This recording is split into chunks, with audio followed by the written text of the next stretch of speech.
Video ini akan menjelaskan secara singkat keadaan Jerman setelah Perang Dunia I dan bagaimana Jerman bisa pulih setelah perang. Setelah Jerman kalah pada Perang Dunia I, Jerman menandatangani Perjanjian Versailles pada tahun 1919. Jerman diwajibkan membayar ganti rugi perang yang sangat besar kepada negara-negara sekutu, wilayahnya sebagian diambil, serta Jerman dilarang memiliki persenjataan dan pembatasan jumlah tentara. Perjanjian ini menyebabkan krisis ekonomi, hiperinflasi, dan pengangguran, serta memicu kebangkitan gerakan radikal. Sebelumnya, sepotong roti harganya 250 mark, namun pada 1923, harganya mencapai 200 miliar mark. Setelah Perang Dunia I, Kekaisaran Jerman yang dipimpin Wilhelm II, runtuh pada tahun 1918, dan Republik Weimar didirikan pada tahun 1918. Namun, Republik ini gagal membayarnya akibat hyperinflasi dan ketidakstabilan ekonomi, sehingga Perancis dan Belgia memilih untuk menduduki kawasan industri Ruhr sebagai gantinya. Pemerintah Weimar memerintahkan para pekerja untuk mogok kerja, menutup tambang batu bara dan pabrik besi di Ruhr. Akibatnya, ekonomi Jerman menurun dengan cepat. Pada tahun 1923, Perdana Menteri baru Gustav Stresemann terpilih.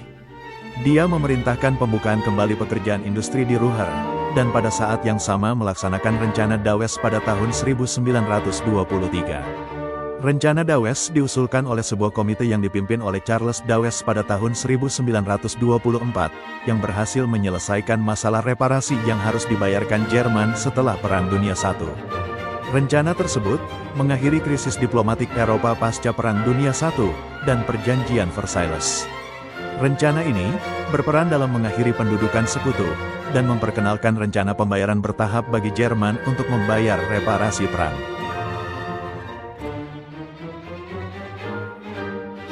Dana yang dipinjamkan oleh Amerika Serikat dari rencana Dawes ini membuat Jerman memulai kembali sektor industrinya dan secara bertahap pulih. Namun, pada tahun 1929, ekonomi AS dalam krisis, memaksa bank untuk menagih semua utang dari perusahaan Jerman.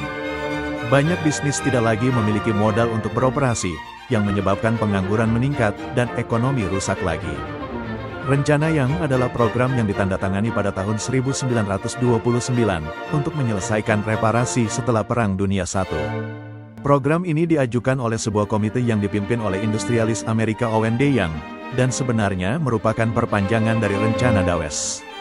Namun, akibat krisis ekonomi global, rencana yang dicabut pada konferensi Lausanne tahun 1932, dan negara-negara Eropa sepakat untuk membatalkan klaim reparasi mereka terhadap Jerman, serta mewajibkan Jerman membayar ganti rugi terakhir sebesar 3 miliar mark. Saat si kumis kotak berkuasa, Jerman menolak melunasi hutangnya. Pada tahun 1934, berdiri perusahaan metalurgi Versangsgesellschaft, disingkat MEFO. MEFO dirancang oleh Presiden Bank Sentral Jerman, Hjalmar Schacht, dan didukung oleh si kumis kotak pada tahun 1934. Tujuannya adalah untuk menerbitkan surat utang yang disebut MEFO Bills sebagai alat pembayaran yang dapat digunakan oleh perusahaan untuk ditukar dengan uang tunai dari pemerintah, dan dapat diperdagangkan oleh perusahaan-perusahaan satu sama lain. Fungsi MEFO Bills adalah untuk mendanai persenjataan ulang Jerman secara rahasia dan mengatur ekonomi. Untuk pembayaran MEFO, pemerintah Jerman menggunakan uang, tidak hanya dari Reichsbank, tetapi juga melalui dana atau harta benda yang dirampas dari warga negara yang dikuasai Jerman dan bisnis Wahyudi. Pada tahun 1939, si kumis kotak memberhentikan Schacht dari jabatannya sebagai Presiden Reichsbank dan menggantikannya dengan Walter Immanuel Funk. Dengan adanya MEFO Bill ini, Jerman mendanai pembangunan infrastruktur dan produksi besar-besaran yang menciptakan banyak lapangan kerja, sehingga tingkat pengangguran hampir 0%. Selain itu, penyebab Jerman bisa pulih yaitu 1. Lowongan pekerjaan di pertanian dan peternakan banyak dibuka. 2. Impor dilarang, kecuali barang yang tidak bisa diproduksi. 3. Pembangunan proyek-proyek militer dengan skala masif. 4. Pembangunan infrastruktur, seperti gedung, permukiman, jalan, dan stadion. 5. Pembangunan industri otomotif. 6.